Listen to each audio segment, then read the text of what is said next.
Thank you for having me. My name is Brilene Faherty. I am one of the founders of the Quincy Young Professionals, and I'm a financial advisor in Quincy at Stoddard Financial. The Quincy Young Professionals was a group that started about 1.5 years ago. We're technically a rebrand of the Quincy Chamber Millennials Group, which is a subcommittee of the Quincy Chamber. We started because we wanted to give younger members of the community and members of the Chamber an opportunity to grow personally and professionally with like-minded people in the area. Quincy Young Professionals members, most of the time, are also members of the Chamber, but you don't have to be. So the nice thing is, and we just came out with this last year, is that there's an exclusive QYP membership, $60 for the year. It gives you full access to the events that we hold. Unless there's a larger event like the golf tournament, then that would be an additional cost. But we have at least a quarterly event, and people who just want to be a member of the Young Professionals group can do that. But a lot of times you'll have larger companies who are chamber members, but they want to involve their younger professionals in ways that are a little bit more comfortable for them, so they can also become a QYP member. QYP has been great for me because I felt like when I was kind of starting in my business journey that there were a lot of people who were more established. So there were financial advisors that had been around for 20 or 30 years. And obviously I can't have 30 years of experience if I'm 30 years old. So, which is a little bit of a challenge, but I was able to meet people who were in great industries or worked at fantastic companies who could give me an introduction. I do a lot of corporate financial wellness programming, so I'll go in and run workshops, and just having those people who are connected with their HR director or they know the CFO, and they could get me in the door. So it's been a nice way to kind of get myself in front of the right people, and you also kind of build up this alliance. So you have people who know you, trust you, care about your success. So it's not just cold calling or knocking on doors. I don't know if anyone does that anymore, but it's definitely not the young professionals approach to business. I'm not saying that that's right or wrong, but you want to be able to kind of go on LinkedIn and see if you know people at that company and you're like, oh geez, I met that person at a young professionals event. I wonder if they could help me. So for my business, it's been great to have a lot of those professional resources, but also to be able to build up a client base of people in this area, because there are a lot of great businesses and there are a ton of great professionals here. If I could stay in the greater Boston area or in the Quincy area, that would be ideal, right? No traffic. Definitely been an appeal to younger professionals to live in the city of Boston, especially if they're working in the city, because we know how traffic and commuting can be crazy. But there are a lot of great companies that are popping up in Quincy. We have Granite Telecommunications, PharmaLogic, some of these bigger companies that they're headquartering here. So it's been great for people to see, well, geez, there are really great restaurants and different social settings. I could live and work in the city of Quincy. So considering how expensive downtown Boston is to live, I think that there would be great options for people to live in Quincy at a little bit less of a cost, but also kind of have that nightlife or have some of the restaurant and social scene that they're looking for. So our next event is May 9th, and it is a facilitated networking event. So what we've found is that a lot of times people get intimidated by kind of stereotypical networking. They don't know what to say, they don't know who they should talk to.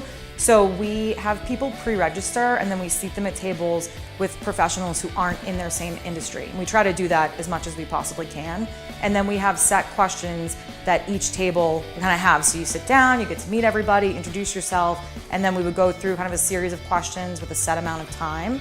And that gives people kind of a comfort level that everyone's going to answer the same question, gives you a little bit of time to think about what you're going to say. And honestly, it's been a great way. We've done this a few times, and I know some of the other chambers that I'm involved in have done it, and it's a really great way to break the ice, because you can start with easy questions like, did you grow up around here, or kind of what brought you to the city of Quincy, and then more in depth, like what would be something that you would add to your business this year that would make a great difference, or what was a challenge that you had last year? Has the weather been impacting your business? So it's some more open-ended questions where people can get into it a little bit more, and it's a great way for people to find resources, or all of a sudden you'll have someone say, oh geez, I know someone that could help you in that, or I have a spouse or a sibling who's in that industry. And then it's a great way to connect people, more than if they were just kind of meeting at a networking event, talking for a few minutes, and then moving on to the next person.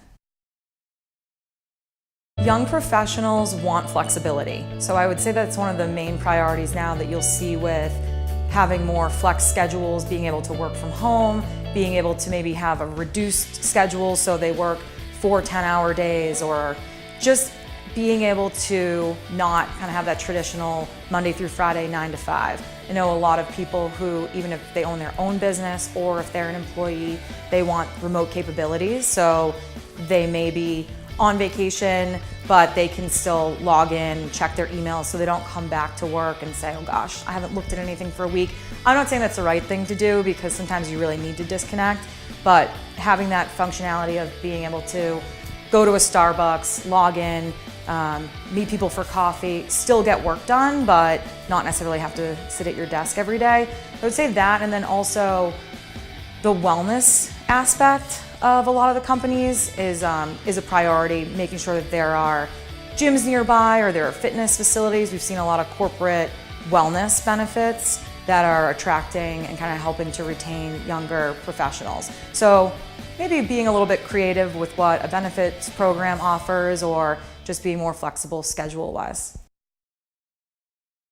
So collaborate means to me that you would be able to surround yourself with kind of like-minded professionals, or even people that have opposing views that you can learn from.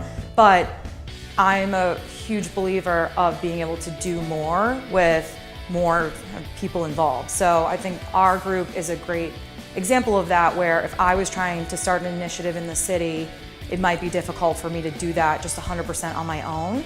But through some of our networking events, or just kind of the follow-up coffee meeting or grabbing lunch with people that I've met through QIP, it's been, well, geez, we'd love to get some event on the calendar. Or an example is we have a guy who's actually not from the area, but he's starting the first ever it's the Quincy Youth Business Fair.